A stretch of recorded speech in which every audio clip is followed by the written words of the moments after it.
These are the books that I've read in the last month, in order of what I would give them out of 10, spoiler-free reviews only. Starting off with a book I can't recommend to anyone is Mikhail Bulgakov's Heart of a Dog, or Dog's Heart, depending on the interpretation. It is a story of a scientist following the October Revolution who is seeking to create an immortal being. Using body parts from a recently unalived person, he combines them with a street dog, who is the protagonist of the story. Shakarnov, the dog, transforms into a pseudo-human creature that ends up being quite vile. I had to read this for class, and I can't see anyone who would enjoy this. The next book, in order of how much I enjoyed it, was This Is How You Lose the Time War by Amal El-Mutar and Max Gladstone. This book has an amazing premise where two time travelers from rival organizations begin to build a friendship together. The narrative unfolds in a creative way where each time traveler leaves letters for the other. While the premise and descriptions are excellent, I would have personally enjoyed more characterization between the two characters. I believe I would have enjoyed the story a lot more if it were maybe 100 pages more.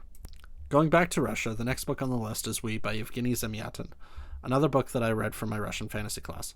This book was written in 1920 and inspired the plot and many of the themes in George Orwell's 1984.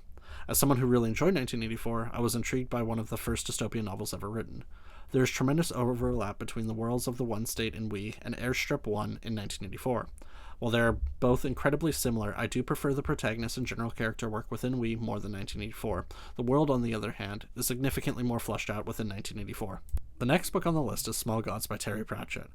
I have been recommended Discworld by various people for a long time, and I decided to start where everyone suggested, Book 13.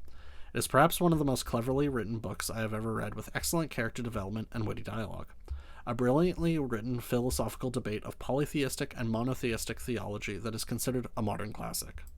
Another book that I enjoyed equally to Small Gods is Roadside Picnic by Arkady and Boris Strugatsky. A science fiction classic written in 1971, we explore the ramifications of aliens making brief contact with humanity. The book is also considered the inspiration behind the Stalker movie and the video game of the same name. It is gritty and incredibly down-to-earth as our protagonist, Red, explores the places where the aliens made contact and search for the unknown riches that the zones provide. Last, but far from least, I read Morning Star, Book 3 of the Red Rising series. This book serves as the end to the trilogy, and oh boy, was it a ride.